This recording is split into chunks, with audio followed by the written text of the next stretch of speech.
بسم الله الرحمن الرحيم. وبه قال حدثنا أبو اليمان الحكم بن نافع قال أخبرنا شعيب عن الزهري قال أخبرني عبد الله بن عتبة بن مسعود أن عبد الله بن مسعود أخبره أن أبا سفيان بن حرب أخبره أن هرقل أرسل إليه في ركب من قريش وكانوا تجارا بالهشام في المدة التي كان رسول الله صلى الله عليه وسلم ماد فيها أبا سفيان وكفار قريش فأتوه وهم بإيليا فدعاهم في مجلسه وحوله عظماء الروم ثم دعاهم ودعا ترجمانه فقال أيكم أقرب نسب بهذا الرجل الذي يزعم أنه نبي؟ قال أبو سفيان فقلت أنا أقربهم نسبا فقال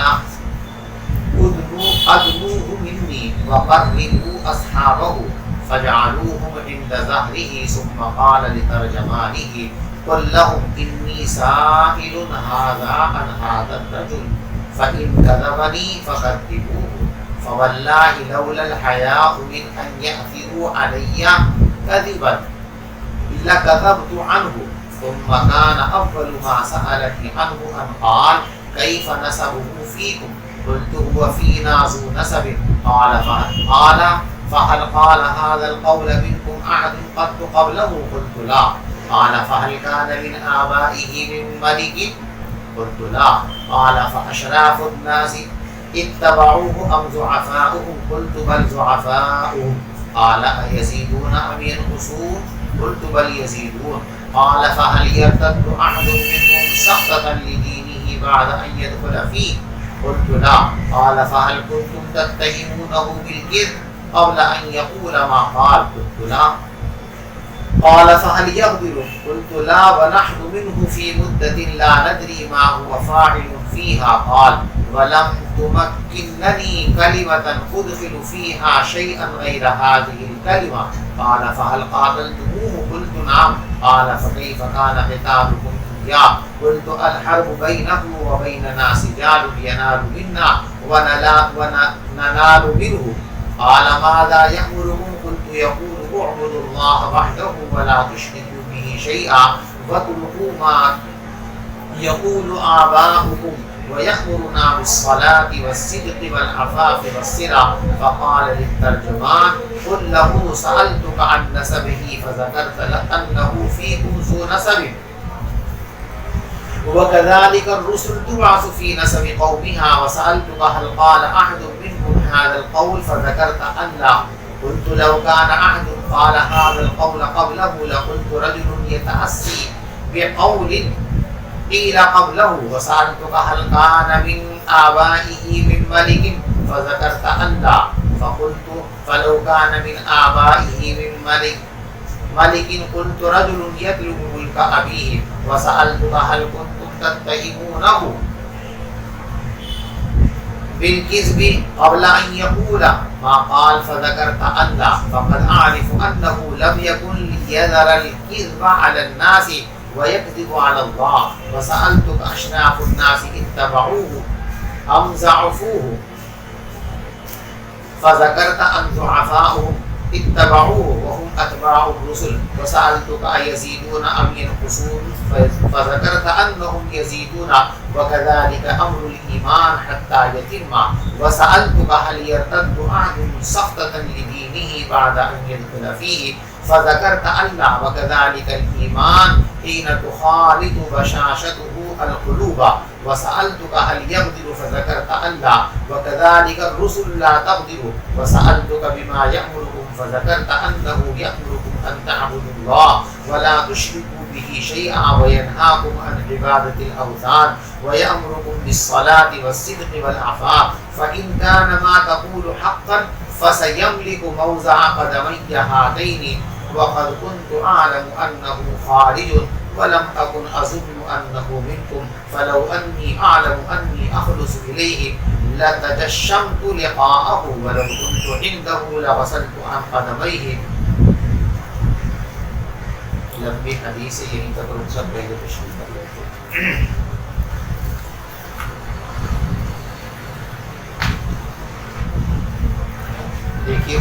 پاک صلی اللہ علیہ وسلم کو جب نبوت کی ذمہ داریاں ادا کرنے کا حکم دیا گیا اور مکے میں آپ نے تبلیغ کا عمل شروع کیا تو مکہ اور پورا عرب رسول پاک صلی اللہ علیہ وسلم کا مخالف ہو گیا اور مکے والے حضور پاک صلی اللہ علیہ وسلم کو ایذا اور تکلیف پہنچانے کی جتنی ہمت طاقت اور وسائل رکھتے تھے سب کا بے دریغ استعمال فرمایا۔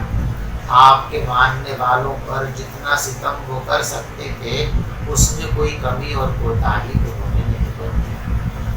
بالآخر اللہ کے حکم سے رسول پاک صلی اللہ علیہ وسلم اپنے ساتھیوں کو لے کر مدینہ منورہ منتقل ہو گئے اور وہاں آپ نے اپنا کام شروع کروا دیا۔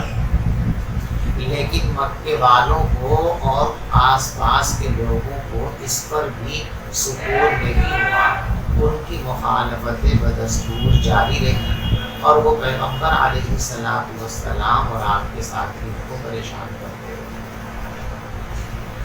یہ سلسلہ یوں ہی چلتا رہا۔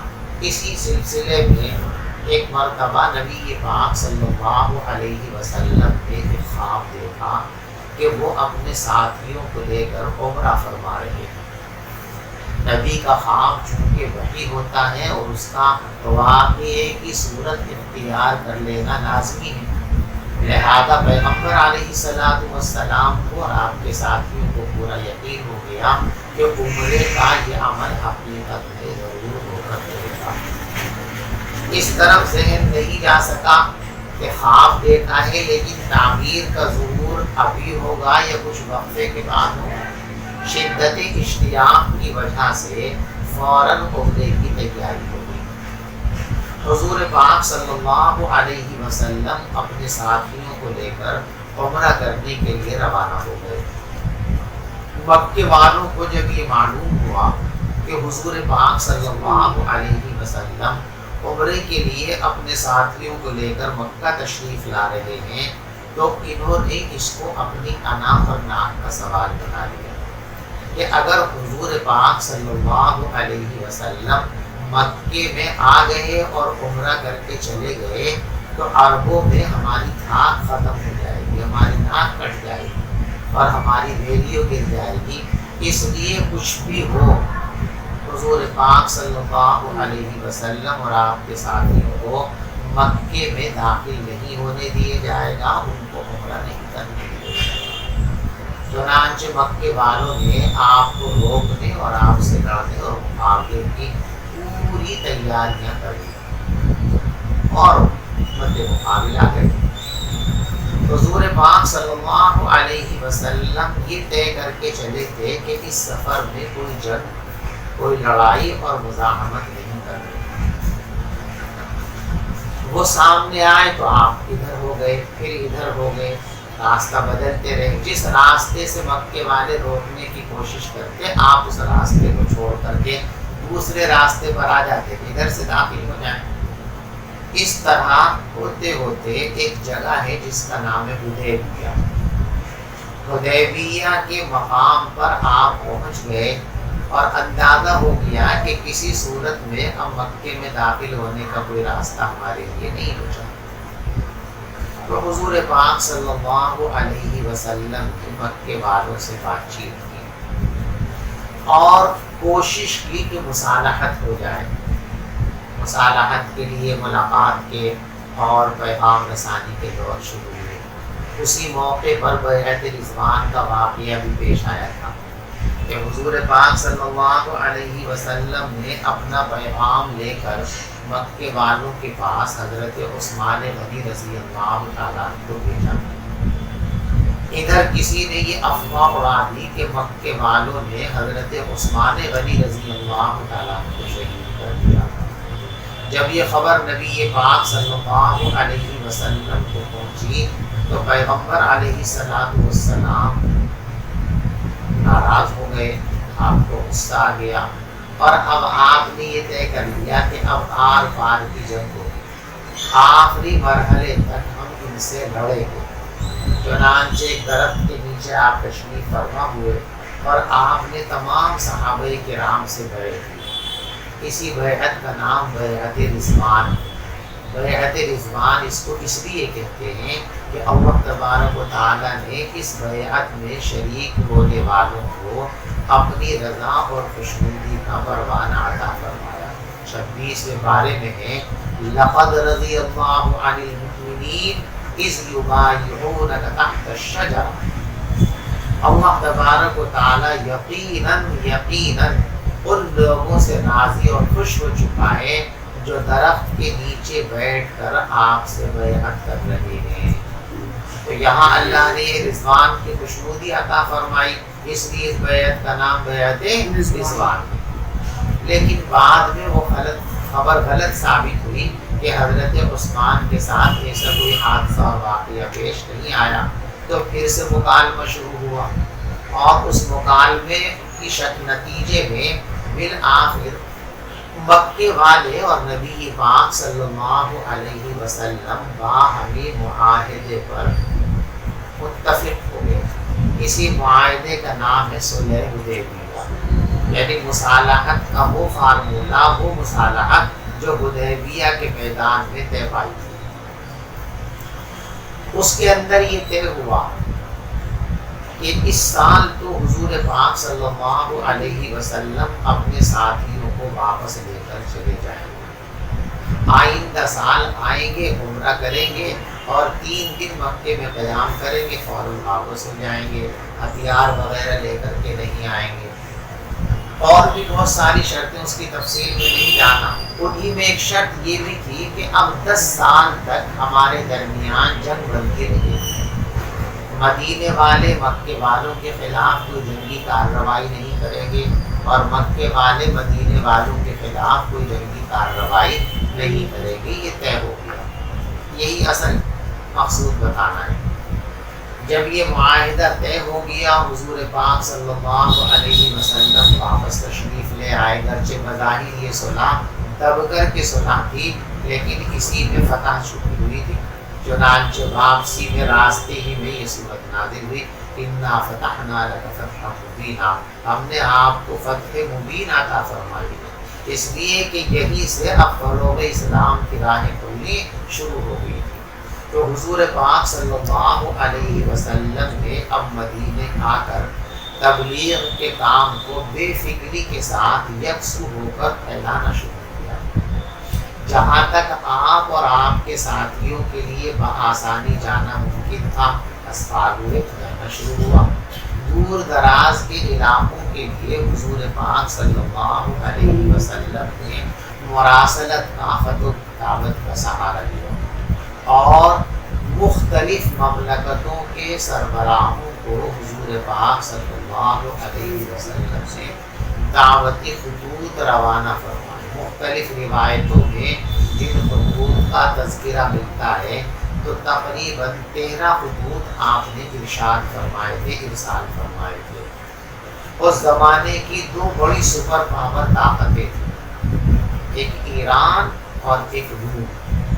روم یہ بھی اس زمانے کی سپر پاور تھی، اور اسی طریقے سے ایران یہ بھی اس زمانے کی سپر پاور تھی۔ 2 بڑی طاقتیں تھیں، اور حکمرانی کی طاقت رکھنے والوں میں فطری بات ہے کہ جنگجو ہوتے ہیں، ان کے اندر توسیع کے جذبے ہوتے ہیں، تو اس کے نتیجے میں ان میں آمیزش اور جنگیں بھی ہوتی رہتی ہیں۔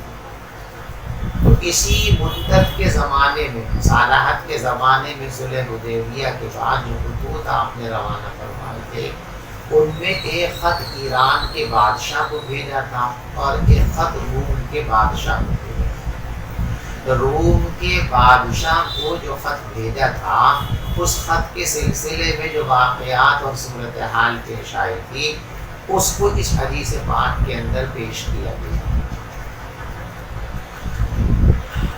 یہ خط روم کے بادشاہ کو بیت المقدس کے قریب پیش کیا گیا، ایلیا کے اندر، اور وہ اس وجہ سے کہ روم اور ایران 2 سپر پاور طاقتیں تھی، دونوں میں ٹکراؤ ہوتا رہتا تھا۔ حضور پاک صلی اللہ علیہ وسلم جس وقت مکہ مکرمہ میں تشریف فرماتے ہجرت سے پہلے تو ان کا ٹکراؤ ہوا اور ایران جیت گیا اور روم شکست کھا گیا۔ روم یہ نصرانی لوگ ہیں، اہل کتاب، اور ایران کے رہنے والے آتش پرست اور مجوسی تھے۔ تو نسبتاً اہل کتاب ہونے کی وجہ سے نصارہ مسلمانوں کے قریب سمجھے جاتے تھے، اور وہ آتش پرست ہیں، غیر اللہ کو پوجنے والے ہیں، تو مکے والوں کے ذہنی قریب سمجھے جاتے تھے۔ تو جب مکے میں یہ خبر پہنچی کہ فارس جیت گیا، ایران جیت گیا اور روم ہار گیا، تو انہوں نے جشن منایا، خوشیاں منائی، اور یہ کہا کہ دیکھو جیسے وہاں ہم جیسے لوگ غالب آئے ہیں اور تم جیسے عقیدے اور خیال رکھنے والے لوگ مغلوب ہو گئے ہیں، یہاں بھی ایسا ہی ہوگا، ہم غالب ہوں گے اور تم مغلوب ہو جاؤ گے۔ تو اس موقع پر قرآن پاک میں یہ آیت نازل ہوئی، سورہ روم کے نام سے مشہور، الف لام میم غلبت الروم فی ادنی الارض وهم من بعد غلبهم سيغلبون، کہ قریب ہی کے علاقے میں، پاس ہی کے علاقے میں روم وقتی طور پر مغلوب ہو گیا ہے، لیکن اب قریب روم والے اپنے دشمنوں پر غالب آ جائیں گے۔ چنانچہ ایسا ہی ہوا۔ کچھ دن کے بعد جو ہے دوبارہ جنگ ہوئی تو روم غالب ہو گیا، ایران ہار گیا۔ جب روم ہارا تھا تو روم کے بادشاہ نے یہ نظر مانی تھی کہ اگر میں دوبارہ جنگ کے نتیجے میں ایران پر غالب آ گیا، نصرت اور فتح مجھے مل گئی، تو میں سجدہ شکر ادا کرنے کے لیے اپنے یہاں سے بیت المقدس تک پیدل سفر کروں گا اور وہاں شکرانے کی نماز پڑھوں گا۔ تو یہ شکرانہ ادا کرنے کے لیے روم سے یہاں بیت المقدس آئے ہوئے ہیں، روم کے لوگ، بادشاہ اور اس کے حوالی۔ اسی زمانے میں خط بھیجا ہے تو بصرہ کے گورنر کو واسطہ بنایا گیا، اس لیے کہ آج بھی یہی بات ہے اور پہلے بھی یہ دستور تھا کہ سربراہ مملکت کو براہ راست خطوط پیش نہیں کیے جاتے۔ آج بھی اگر کسی سربراہ مملکت کو آپ خط بھیجنا چاہیں، کوئی پیغام میمورنڈم بھیجنا چاہیں، تو ڈائریکٹ نہیں بھیجا جاتا، براہ راست نہیں بھیجا جاتا، بلکہ ہر ملک کے اندر دوسرے ملک کے سفارت خانے کھلے ہوئے ہیں۔ تو آپ اپنا میمورنڈم، اپنا پیغام، اپنا خط کہاں بھیجتے ہیں؟ سفارت خانے کو بھیج دیتے ہیں، اور وہ سفارت خانے والے اس کو اپنے توسط سے سربراہ مملکت تک پہنچا دیتے ہیں۔ تو حضرت دحیہ کلبی رضی اللہ تعالیٰ عنہ کو ایک خط دیا گیا، اور وہ خط دے کر بھیجا گیا، اور یہ تاکید کی گئی کہ آپ یہ خط بصرہ کے گورنر کو پیش کریں، اور پھر بصرہ کا گورنر اپنی معرفت یہ خط شاہ روم کو پیش کرے۔ اس طرح یہ خط شاہ روم کے پاس پہنچا۔ روم کے بادشاہ نے خط کو پڑھنے سے پہلے حضور پاک صلی اللہ علیہ وسلم کے بارے میں معلومات حاصل کرنا ضروری سمجھا، اور اس نے یہ سوچا کہ خود مکے والوں سے پوچھا جائے کہ یہ کون ہے اور کیسے، اس لیے کہ اپنے گھر، محلے اور پڑوس کے لوگ کسی انسان کو جتنا زیادہ جانتے ہیں، باہر کے لوگ عموماً اتنا نہیں جان سکتے۔ اس لیے اپنے کارندوں کو شاہ روم نے کہا کہ آپ جو ہے یہاں کوئی قافلہ قریش مکہ کا آیا ہوا ہو تو تلاش کرو، ان کو بلا کر لے۔ اتفاق کی بات یہ ہے کہ ابو سفیان کی سربراہی میں قریش مکہ کا ایک تجارتی قافلہ یہاں بیت المقدس ملک شام میں آیا ہوا تھا۔ تو لوگوں نے اس قافلے کو، سرکاری کارندوں نے قافلے کو لیا اور بادشاہ کی خدمت میں پیش کر دیا۔ بادشاہ نے ان کو اپنے سامنے بٹھایا اور پوچھا بھی یہ جو عرب کے اندر، مکے کے اندر ایک صاحب ہیں جو خود کو محمد کہتے ہیں اور اللہ کا پیغمبر کہتے ہیں، تم لوگوں میں سب سے زیادہ قریب خاندانی اعتبار سے کون ہے؟ تو خاندانی زمانی اعتبار سے قریب ابو سفیان ہے، اس لیے کہ تیسری چوتھی پشت میں جا کر کے ابو سفیان کا نسب حضور پاک صلی اللہ علیہ وسلم کے نسب سے جا کر مل جاتا ہے۔ عبد مناف پر جا کر دونوں مل جاتے ہیں، تو اس لیے ابو سفیان نے کہا کہ سب سے زیادہ قربت نسب اور خاندان کے اعتبار سے میری ہے، تو بادشاہ نے ابو سفیان کو سب سے آگے بٹھایا اور باقی تمام شرکاء کو پیچھے بٹھا دیا، اور اس سے یہ کہا کہ دیکھو میں ابو سفیان سے محمد الرسول اللہ صلی اللہ علیہ وسلم کے بارے میں کچھ باتیں پوچھوں گا، اگر یہ صحیح جواب دیں تو کوئی بات ہی نہیں، لیکن اگر یہ کوئی بات جھوٹ بولیں تو فوراً تم اس کی تکذیب کر دینا اور بتا دینا کہ یہ بات جھوٹ ہے۔ اور شاہ روم چونکہ عربی زبان نہیں جانتے، اور حضرت ابو سفیان جو ہے اس وقت مسلمان نہیں، تو ابو سفیان جو ہے وہ رومی زبان نہیں جانتے، تو دونوں ایک دوسرے کی بات کیسے سمجھیں، تو ترجمان کا سہارا لیا گیا، اور ترجمان کی معرفت سوال و جواب ہوئے۔ وہ جو سوال و جواب ہوئے تھے شاہ روم کے درمیان اور ابو سفیان کے درمیان، اور پھر ان سوالات اور جوابات پر جو رد عمل اور تبصرہ پیش ہوا ہے، پیش آیا ہے بادشاہ کی طرف سے، شاہ روم کی طرف سے، یہ تمام تفصیلات اس حدیث کے اندر پیش کی گئی ہے۔ یہ حدیث آپ گزشتہ سال مشکات میں بھی پڑھ چکے ہو، اور وہ جو ادب کی آپ نے کتاب پڑھی تھی منصورات، اس میں بھی یہ حدیث آپ کے سامنے گزر چکی ہے۔ تو سمجھ میں آ گئی نا بات آپ کو کہ شاہ روم کے پاس نبی پاک صلی اللہ علیہ وسلم کا جو خط گیا، اس خط کے پہنچنے پر قریش مکہ کو قافلے کے لوگوں کو بلا کر قافلے کے سربراہ ابو سفیان سے شاہ روم نے کچھ سوالات کیے ہیں، ابو سفیان نے جوابات دیے ہیں۔ ایک تو وہ سوال اور جواب اس حدیث کے اندر ذکر کیے گئے ہیں، اور ان سوال و جواب کے بعد جو تبصرہ کیا ہے، جو رد عمل ظاہر ہوا ہے شاہ روم کی طرف سے، اس کو پیش کیا گیا ہے۔ جو باتیں اس حدیث کے اندر پیش کی گئی ہیں، حدیث لمبی ہے، ایک ایک جملے کو دیکھتے چلیے، اس کی ضروری کوشش انشاءاللہ۔ عبداللہ ابن عباس رضی اللہ تعالی عنہ نے بیان کیا ہے کہ ابو سفیان ابن حرب نے ان کو یہ بات بتائی ہے، ان ہرقل ارسل الیہ فی رکب من قریش۔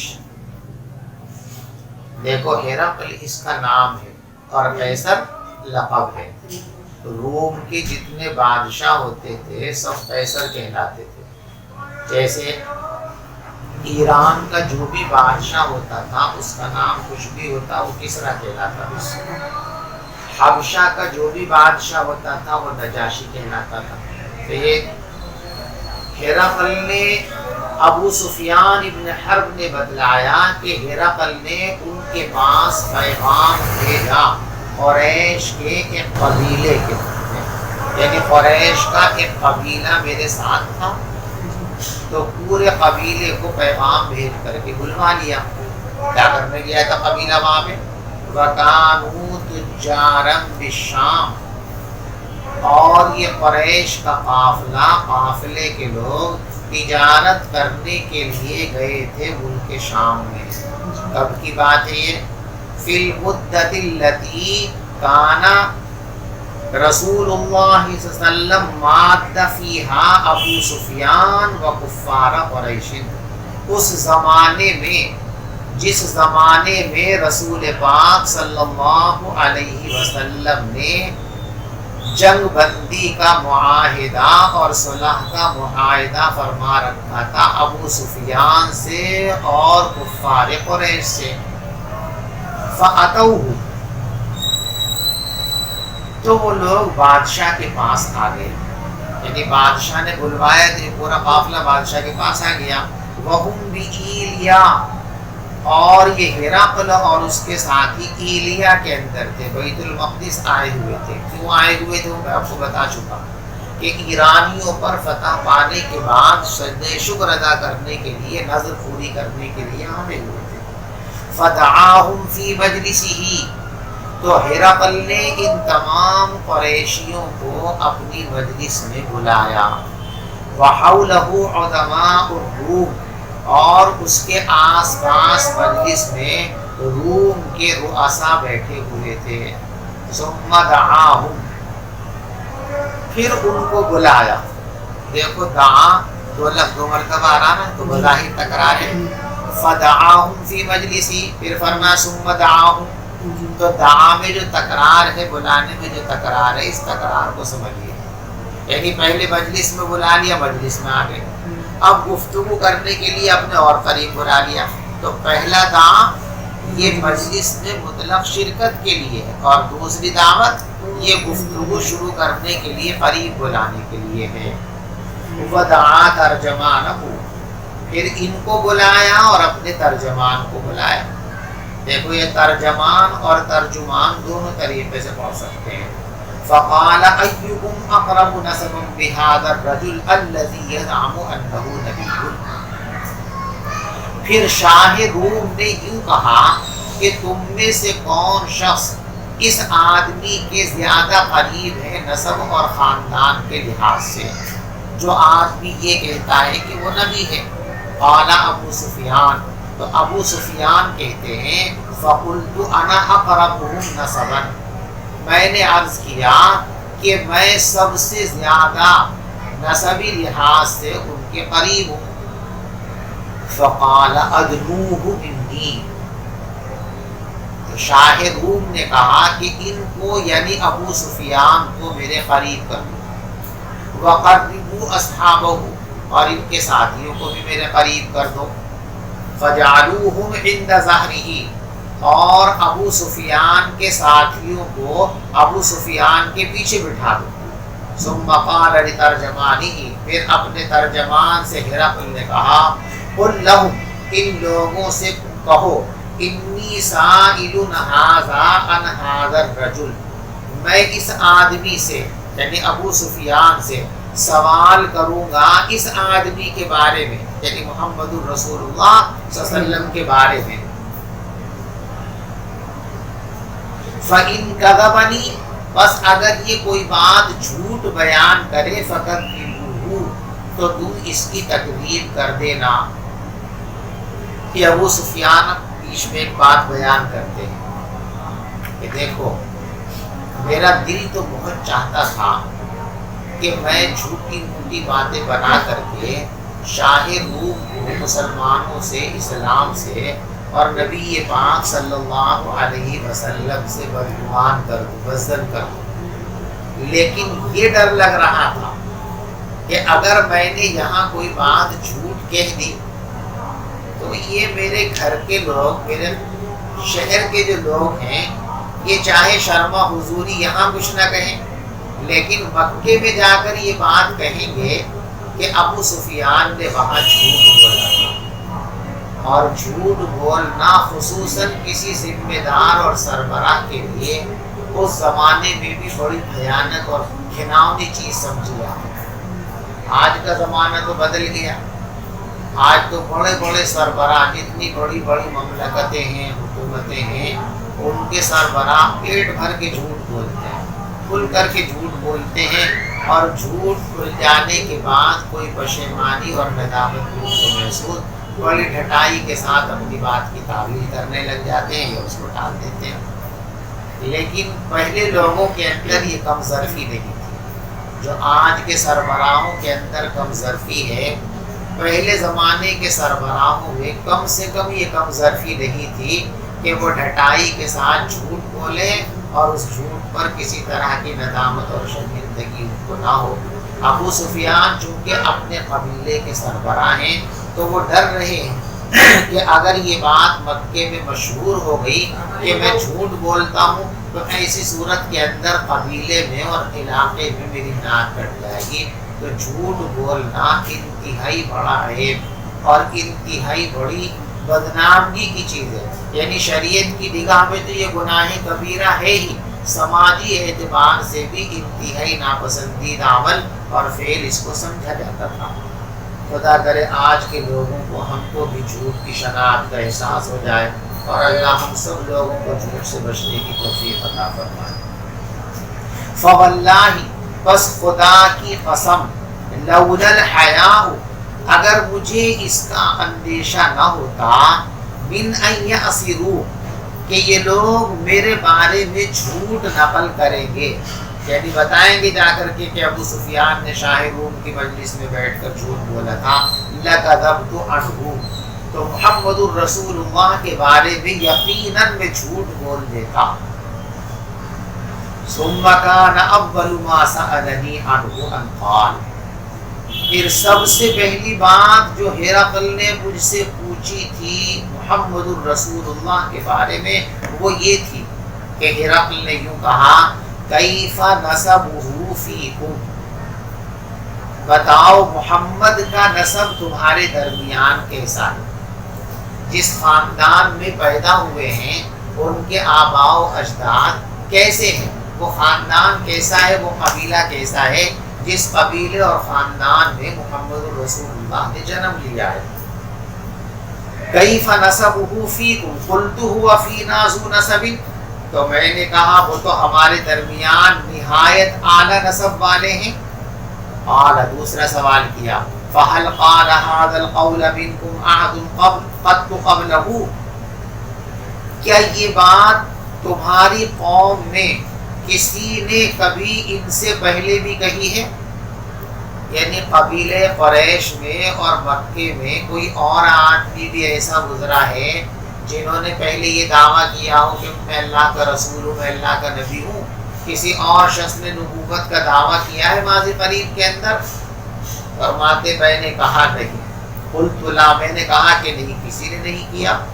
قال، ہرقل نے کہا، فَهَلْ كَانَ مِنْ آبَائِهِ مِنْ مَلِكٍ، کیا محمد کے آباء و اجداد میں کوئی بادشاہ گزرا ہے؟ قلت لا، میں نے کہا نہیں۔ قال، فَأَشْرَافُ النَّاسِ اتَّبَعُوهُ أَمْ ضُعَفَاؤُهُمْ، بڑے بڑے لوگ ان کی پیروی کر رہے ہیں یا کمزور طبقے کے لوگ؟ قلت بل ضعفاؤہم، میں نے کہا نہیں، کمزور طبقے کے لوگ ان کی پیروی کر رہے ہیں۔ دیکھو یہ اغلبیت کے اعتبار سے، اکثریت کے اعتبار سے کہا گیا، ورنہ تو سیدنا صدیق اکبر رضی اللہ تعالیٰ سب سے پہلے آپ پر ایمان لائے اور وہ مکے کے نمبر 1 لوگوں میں تھے، اشراف مکہ میں سے تھے۔ حضرت خدیجہ رضی اللہ تعالیٰ عنہ مکے کی تمام خواتین میں سب سے اعلیٰ درجے کی حامل تھی، وہ آپ پر سب سے پہلے ایمان لے آئے۔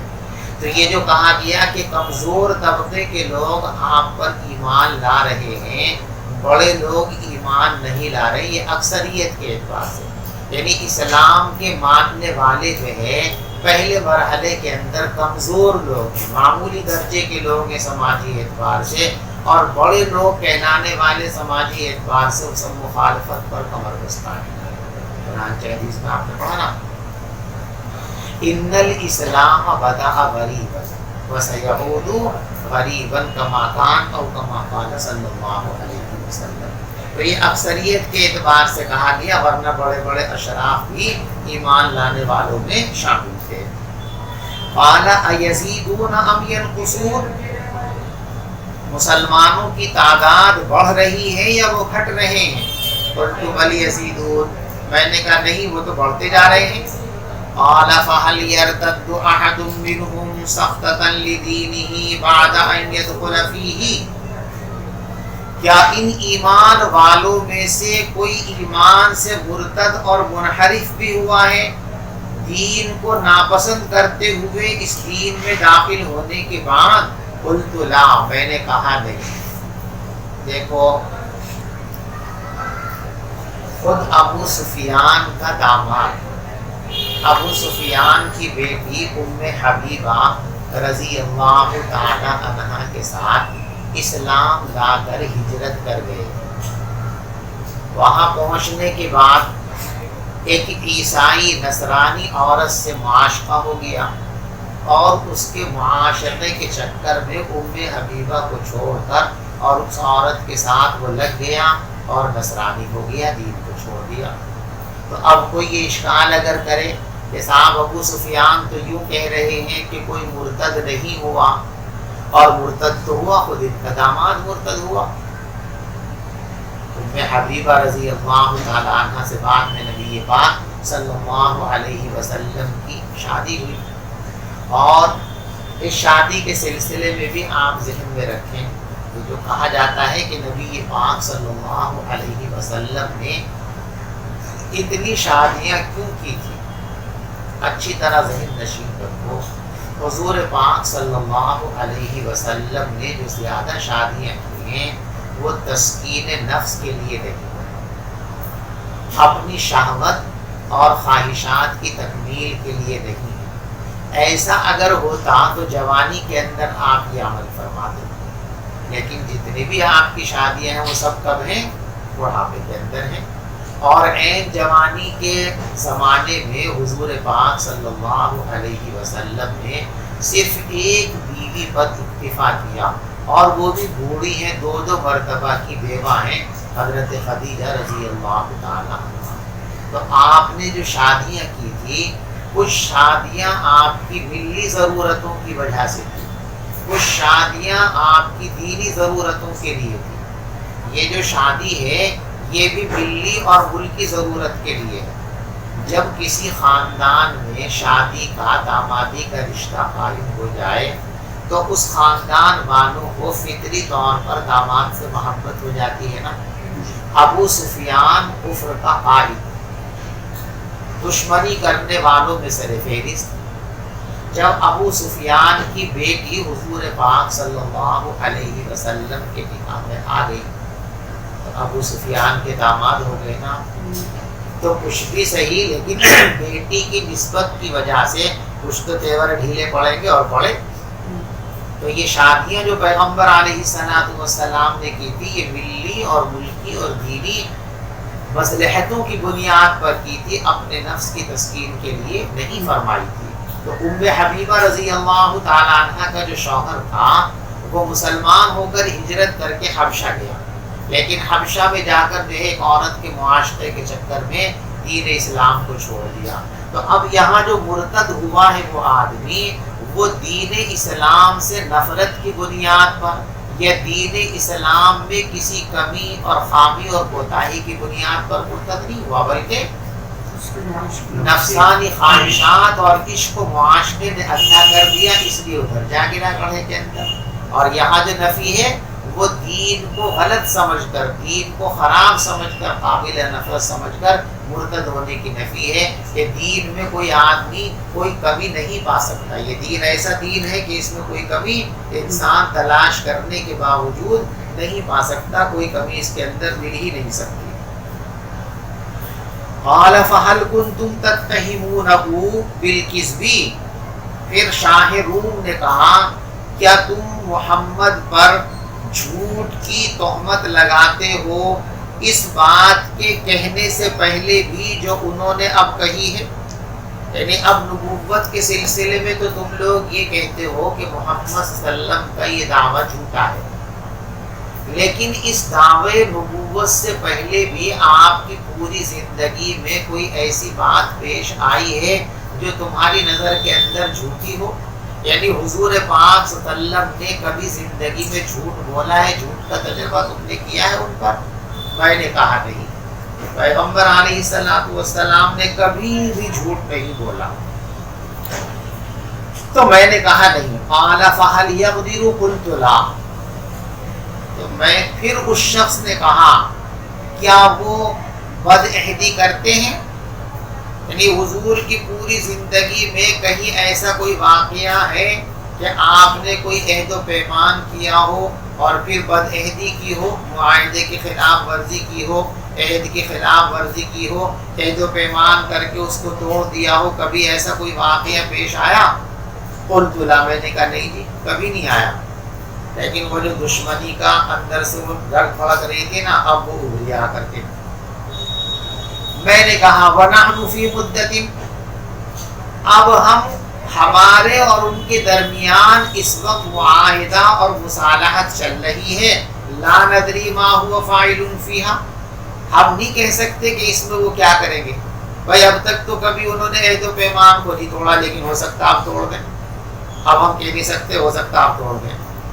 قال ابو سفیان کہتے ہیں کہ مجھے گنجائش نہیں ملی تھی کسی ایک بات کی بھی جس کو میں گفتگو میں شامل کر دوں محمد صلی اللہ علیہ وسلم کے بارے میں، غیر هذه الکلمہ، سوائے اس کلمے کے، یعنی کہیں بھی کچھ غلط بات کہنے کا موقع، بس یہ ایک موقع ملا تو میں نے کہہ دیا بھئی اب تک تو نہیں عہد و پیمان کے خلاف ورزی کی، لیکن اب یہ معاہدہ چل رہا، ہو سکتا ہے آگے چل کے کوئی ایسی بات ہو جائے۔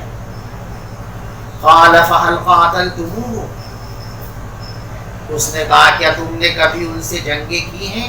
میں نے کہا جی ہاں کی ہیں۔ قال فكيف كان قتالكم اياه، تو تمہاری جنگیں ان کے ساتھ کیسی رہی، یعنی جنگوں کے نتیجے کیا رہے، تم جیتے یا وہ جیتے؟ تو میں نے کہا الحرب بیننا وبینکم سجال، لڑائی ان کے اور ہمارے درمیان ڈول کی مانند رہی ہے۔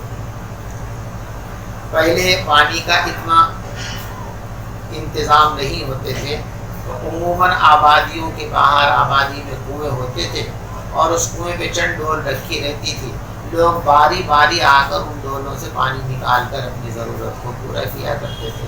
تو جیسے ڈول کبھی اس کے ہاتھ میں ہے وہ پانی پی لیتا ہے، کبھی اس کے ہاتھ میں ہے وہ پانی پی لیتا ہے، تو کہا ہمارے درمیان بھی جنگ کا نتیجہ ایسے رہا، یعنی کچھ جنگوں میں وہ ہم سے جیت گئے اور کچھ جنگوں میں ہم ان سے جیت گئے، تو نہ ہمیشہ ان کو جیت حاصل ہوئی ہے نہ ہمیشہ ہم کو جیت حاصل ہوئی ہے۔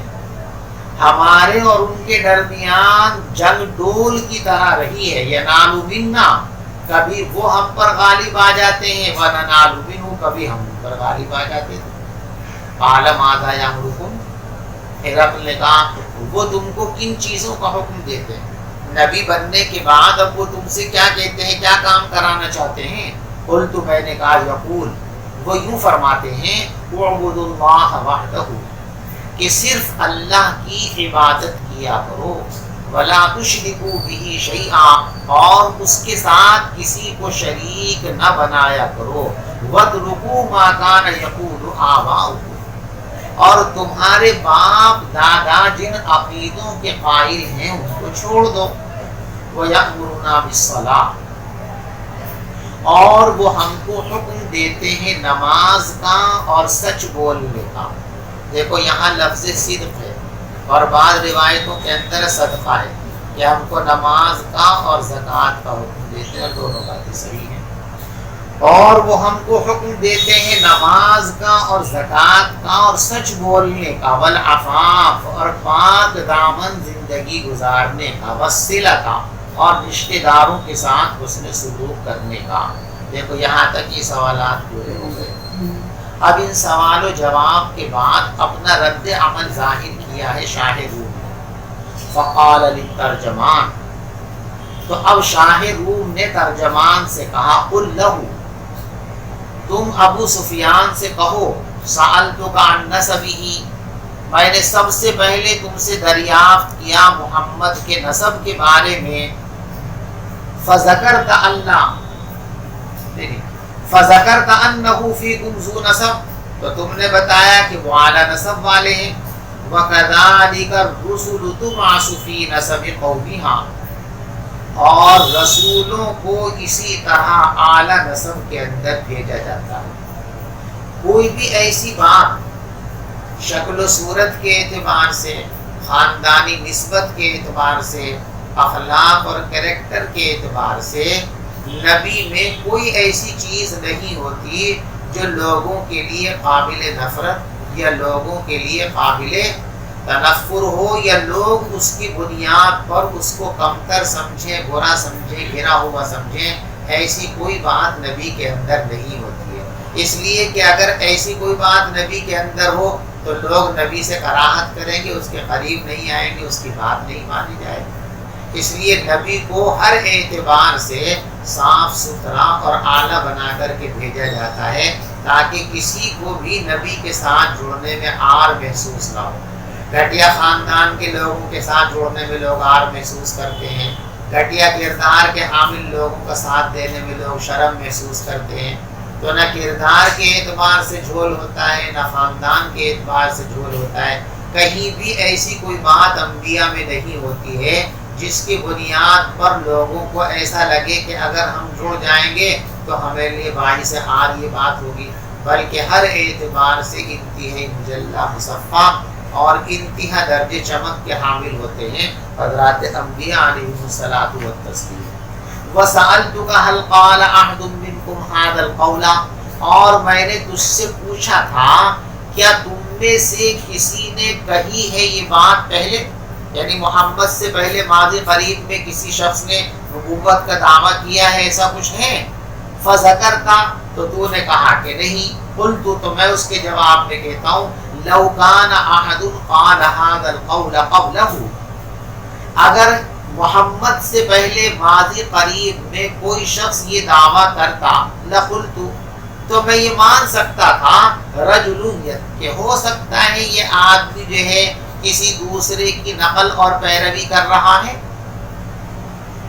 ایسی بات کی پیروی کر رہا ہے جو اس سے پہلے کہی گئی ہے. وَسَأَلْتُكَ هَلْ كَانَ مِنْ آبَائِهِ مِنْ مَلِكٍ، اور میں نے تجھ سے پوچھا کیا محمد کے آباء و اجداد میں کوئی بادشاہ گزرا ہے، تو نے کہا نہیں. فَقُلْتُ، تو میں کہتا ہوں فَلَوْ كَانَ مِنْ آبَائِهِ مِنْ مَلِكٍ، اگر ان کے باپ دادا میں کوئی بادشاہ ہوتا تو میں سمجھ سکتا تھا، میں کہہ سکتا تھا کہ یہ ایک ایسا شخص ہے جو نبوت کے دعوے کے ذریعے اپنے باپ دادا کی بادشاہت کا طلبگار ہے. وَسَأَلْتُكَ، اور میں نے تجھ سے پوچھا هَلْ كُنْتُمْ تَتَّهِمُونَهُ بِالْكِذْبِ قبل ان یقول ما قال، جو دعویٰ نبوت کا انہوں نے کیا اس سے پہلے کبھی تم ان کی طرف جھوٹ منسوب کرتے ہو؟ تو تم نے بتایا کہ نہیں. فقد عارف، تو میں پہچان گیا انہ لم یکن، کہ ایسا نہیں ہو سکتا کہ ایک آدمی لوگوں پر تو جھوٹ نہ بولے اور وہ اللہ کے بارے میں جھوٹ بولنا شروع کر دے. جو لوگوں کے بارے میں جھوٹ بات کہنے کی جرات نہیں کر سکتا وہ خدا کے بارے میں کیسے جھوٹ بول سکتا ہے؟ وَسَأَلْتُكَ أَشْرَافُ النَّاسِ اتَّبَعُوهُ أَمْ ضُعَفَاؤُهُمْ، اور میں نے تجھ سے سوال کیا تھا کہ بڑے بڑے لوگ ان کی پیروی کر رہے ہیں یا کمزور درجے کے لوگ، تو تو نے بتایا کہ کمزور درجے کے لوگ پیروی کر رہے ہیں. وَهُمْ أَتْبَاعُ الرُّسُلِ، اور نبی کے ماننے والے ابتدا میں یہی لوگ ہوتے ہیں، کمزور ہی لوگ ہوتے ہیں، تو یہ بھی ان کے نبی ہونے کی علامت ہے.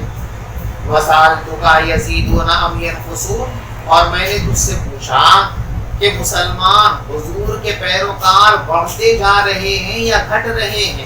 فَذَكَرْتَ أَنَّهُمْ يَزِيدُونَ، تو نے بتایا کہ وہ تو بڑھتے چلے جا رہے ہیں. وَكَذَلِكَ أَمْرُ الْإِيمَانِ حَتَّى يَتِمَّ، اور ایمان کا معاملہ ایسے ہی ہوتا ہے، آہستہ آہستہ ماننے والے بڑھتے ہیں، حَتَّى يَتِمَّ، یہاں تک کہ وہ حد کمال کو پہنچ جاتا ہے. وَسَأَلْتُكَ أَيَرْتَدُّ أَحَدٌ سُخْطَةً لِدِينِهِ بَعْدَ أَنْ يَدْخُلَ فِيهِ، اور میں نے تجھ سے پوچھا تھا کیا کوئی آدمی مسلمانوں میں سے ایسا ہے جو دین میں داخل ہونے کے بعد دین کو چھوڑ گیا ہو، دین سے نفرت کرتے ہوئے؟ فَذَكَرْتَ اللَّهُ، تو نے بتایا کہ ایسا نہیں ہوا. وَكَذَلِكَ الْإِيمَانُ، اور ایمان کا حال یہی ہے کہ جب ایمان کی بشاشت دل کے اندر آ جاتی ہے تو پھر وہ نکلتی نہیں ہے. اللہ ہم سب کو بشاشت ایمان کے عطا فرمائے. وَسَأَلْتُكَ هَلْ يَغْدِرُونَ، اور میں نے تجھ سے پوچھا کیا وہ کبھی عہد و پیمان کو توڑ دیتے ہیں؟ تو نے کہا نہیں. وَكَذَلِكَ الرُّسُلُ لَا تَغْدِرُ، اور رسولوں کی شان یہی ہوتی ہے کہ وہ عہد و پیمان کی خلاف ورزی نہیں کرتے ہیں. وَسَأَلْتُكَ بِمَا يَأْمُرُكُمْ، اور میں نے تجھ سے پوچھا کہ وہ کس چیز کا حکم دیتے ہیں؟ تو نے بتایا أَنَّهُ يَأْمُرُكُمْ، کہ وہ تمہیں یہ کہتے ہیں أَن تَعْبُدُوا اللَّهَ وَلَا تُشْرِكُوا بِهِ شَيْئًا، کہ تم اللہ کی عبادت کرو، اس کے ساتھ کسی کو شریک نہ کرو، اور وہ تم کو منع کرتے ہیں بتوں کی پرستش سے. وَيَأْمُرُكُمْ بِالصَّلَاةِ وَالصِّدْقِ، اور وہ تم کو نماز، صدقہ اور سچ بولنے اور پاک دامنی کا حکم دیتے ہیں. فَإِنْ كَانَ مَا تَقُولُ حَقًّا، جو باتیں تم کہہ رہے ہو اگر یہ سچ ہیں، یعنی حضور پاک صلی اللہ علیہ وسلم کے بارے میں جو کچھ تم نے بتائی ہے تفصیلات، اگر یہ بالکل صحیح اور سچ ہیں تو یقین رکھو کہ ایک دن حضور پاک صلی اللہ علیہ وسلم کا دین یہاں تک پہنچے گا جہاں میں ہوں، یعنی بیت المقدس تک بھی اسلام آئے گا اور بیت المقدس مسلمانوں کا ہو جائے گا۔ اگر یہ باتیں جو تو نے کہی ہیں اب ہیں فَسَيَمْلِكُ مَوْضَعَ قَدَمَيَّ هَاتَيْنِ، تو وہ عنقریب مالک بن جائیں گے میرے ان دونوں قدموں کی جگہ کے، یعنی جہاں میرے قدم رکھے ہوئے ہیں یہاں تک حضور کی بادشاہت اور حکمرانی اور آپ کا دین آئے گا۔ وَقَدْ كُنْتُمْ عَالَمٍ، اور کہا بھی ہم نے تو اپنی کتابوں میں پڑھ رکھا تھا کہ نبی آخر الزمان آئیں گے، ان کی شان یہ ہوگی یہ ہوگا، لیکن ہم یہ نہیں سمجھتے تھے کہ وہ تم میں آئیں گے۔ ہم تو یہ سمجھتے تھے کہ اب تک لمبے زمانے سے جیسے نبوت ہمارے خاندان اور ہماری برادری میں رہے گی، نبی آخر الزمان بھی ہماری برادری میں آئیں گے، ہم نہیں سمجھتے تھے کہ تمہارے آئیں گے۔ وَقَدْ كُنْتُ أَعْلَمُ، اور مجھے تو یہ بات یقینی طور پر معلوم تھی أَنَّهُ خَارِجٌ، کہ نبی آخر الزمان آنے والے ہیں۔ وَلَمْ أَكُنْ أَظُنُّ، لیکن میں یہ نہیں سمجھتا تھا کہ وہ تم میں سے ہوں گے۔ فَلَوْ أَنِّي أَعْلَمُ أَنِّي أَخْلُصُ إِلَيْهِ، بس اگر مجھے یقین ہو جائے کہ میں ان تک پہنچ سکتا ہوں، لَتَجَشَّمْتُ لِقَاءَهُ، تو میں آپ سے ملاقات کی بھرپور کوشش کروں۔ وَلَوْ كُنْتُ عِنْدَهُ، اور اگر میں اس وقت حضور کی خدمت میں ہوتا، لَغَسَلْتُ عَنْ قَدَمَيْهِ، تو آپ کے قدموں کو دھو کر پی لیتا۔ ثُمَّ دَعَا بِكِتَابِ رسول اللہ، اس کے بعد اس نے پیغمبر علیہ السلام کا خط مانگا جو آپ نے بھیجا تھا دحیہ کلبی کے ساتھ بصرہ کے گورنر کے پاس، فَدَفَعَهُ، اور بصرہ کے گورنر نے وہ خط دے دیا تھا ہرقل کو، فَقَرَأَهُ، پھر وہ خط اس نے پڑھا، فَإِذَا فِيهِ بِسْمِ اللَّهِ الرَّحْمَنِ الرَّحِيمِ، تو اس خط میں لکھا ہوا تھا بسم اللہ الرحمن الرحیم من محمد عبد اللہ ورسولہ، یہ خط اللہ کے بندے اور اس کے رسول محمد کی جانب سے ہے، الى ہرقل عظیم الروم، یہ خط روم کے بادشاہ کی خدمت میں ارسال کیا گیا ہے، سلام علی من اتبع الہدی، جو ہدایت کو قبول کر لے اس کے لیے سلامتی ہے۔ اما بعد فإنی ادعوک بدعایت الاسلام، میں تجھے اسلام کی دعوت پیش کرتا ہوں، اسلم تسلم، تو مسلمان ہو جا تو محفوظ ہو جائے گا، یعنی تیری مملکت اور بادشاہت بھی محفوظ ہو جائے گی، تیری جان و مال کی بھی حفاظت ہو جائے گی، اور قیامت کے عذاب سے بھی تو محفوظ ہو جائے گا۔ یؤتیک اللہ اجرک مرتین، اور اللہ تبارک و تعالیٰ تجھ کو دوہرا اجر عطا فرمائیں گے۔ فَإِن تَوَلَّيْتَ، اور اگر تو نے روگردانی کی، فَإِنَّ عَلَيْكَ إِثْمَ الْجَرِيسِيِّينَ، تو کاشتکاروں کا یعنی تیری مملکت کی رعایا کا گناہ بھی تیرے ذمہ ہوگا، اس لیے کہ مقولہ ہے الناس علی دین ملوک، لوگ اپنے بادشاہ اور سربراہ کے نقش قدم پر چلتے ہیں۔ اگر تو نے اسلام قبول کر لیا تو تیرے اسلام کی وجہ سے رعایا بھی اسلام قبول کر لے گی، تو ان کے اسلام کا ثواب بھی مجھ کو ملے گا، اور اگر تو نے اسلام قبول نہیں کیا تو تیری وجہ سے اور لوگ بھی اسلام قبول کرنے سے رک جائیں گے، تو ان کے رکنے کا وبال اور گناہ بھی تیرے اوپر ہوگا۔ وہ یا اہل الکتاب، اور پھر یہ قرآن کی آیت ہے، اس میں دیکھو کسی کی طرف سے کوئی ایسی بات پیش کی جائے جو ہمارے خیال، ہمارے عقیدے اور ہمارے چال چلن، ہمارے رسم و رواج، ہماری معتقدات کے خلاف ہو، تو اس کو ماننے میں تو دشواری ہوتی ہے، آدمی اس کو ماننے کے لیے تیار نہیں ہوتا۔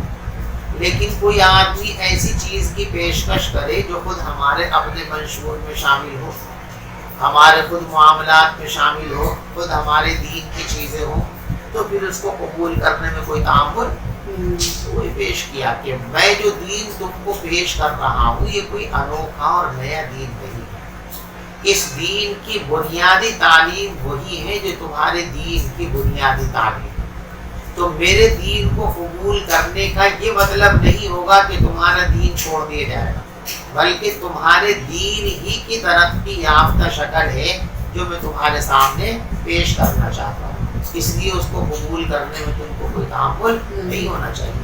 یا اہل الکتاب، اور اے اہل کتاب، تعالوا الی کلمۃ سواء بیننا و بینکم، تم آ جاؤ ایک ایسی بات کی طرف جو تمہارے اور ہمارے درمیان متفق علیہ ہے، اور وہ یہ ہے اللہ نعبد الا اللہ، کہ ہم اللہ کے سوا کسی کی پرستش نہ کریں، ولا نشرک بہ شیئا، اور ہم کسی کو اس کا شریک نہ گردانیں، ولا یتخذ بعضنا بعضا اربابا من دون اللہ، اور ہم اللہ کو چھوڑ کر آپس میں ایک دوسرے کو اپنا رب نہ بنا ڈالیں۔ فَإِن تَوَلَّوْا، تو پیغام پہنچ گیا، آگے دیکھو ہمارا کام صرف پیغام پہنچانا ہے، زبردستی تمہیں اس پر آمادہ کر لینا یہ نہ ہمارا منصب ہے، نہ ہماری ذمہ داری ہے، اور نہ یہ ممکن ہے، اس لیے کہ دین اسلام ایمان قبول کرنا یہ اختیاری امور میں سے جبراً کوئی کسی کو مسلمان بنا ہی نہیں سکتا۔ فَإِن تَوَلَّوْا، پھر اگر تم روگردانی کرتے ہو، پھر بھی اگر یہ روگردانی کریں، فَقُولُوا، تو تم ان سے کہہ دو، اشہدوا بِأَنَّا مُسْلِمُونَ، تم گواہ رہو ہم تو اللہ کے ماننے والے ہیں۔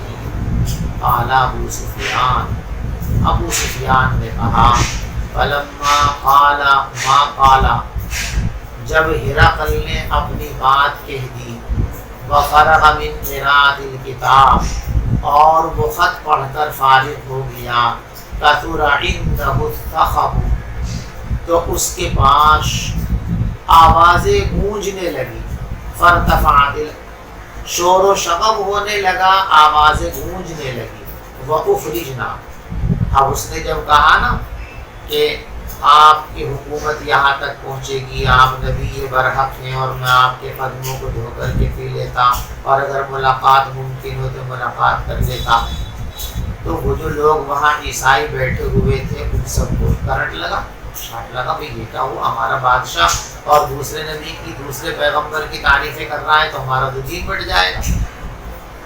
اختلافات شور ہونے لگے، ہر آدمی اپنے گھر کی لڑائی دوسروں سے چھپانا چاہتا ہے، تو فوراً ہمیں کہا گیا کہ ان سب کو باہر نکال دو تاکہ ہماری لڑائی ان تک نہ پہنچے۔ وَأُخْرِجْنَا، اور ہم کو نکال دیا گیا، فَقُلْتُ لِأَصْحَابِي حِينَ أَخْرَجْنَا، تو جب ہمیں نکالا گیا تو میں نے اپنے ساتھیوں سے کہا، لَقَدْ أَمِرَ أَمْرُ ابن ابی کبشہ، ابو کبشہ کے بیٹے کا معاملہ تو بہت بڑا ہو گیا۔ دیکھو ابو کبشہ حضور پاک صلی اللہ علیہ وسلم کے آباء و اجداد میں کوئی بھی اس نام کا شخص نہیں گزرا، تو پھر ابن ابی کبشہ کیوں کہا، ابو کبشہ کا بیٹا انہوں نے کیوں کہا محمد کو؟ فرماتے علماء کہ پہلے ایک شخص اس نام کا گزرا تھا اور اس نے بھی بت پرستی سے اظہار بیزاری کیا تھا، تو چونکہ اظہار بیزاری اس شخص نے بھی کیا تھا کبھی ماضی قریب کے اندر، اور پیغمبر علیہ الصلوۃ والسلام بھی بتوں سے بیزاری کا اظہار کرتے ہیں، اس مناسبت کی وجہ سے طنز کے طور پر ابو سفیان نے آپ کو ابو کبشہ کا بیٹا کہا۔ لقد امر امرو ابن ابی کبشہ، ابو کبشہ کے بیٹے کا معاملہ تو بڑا اہم ہو گیا۔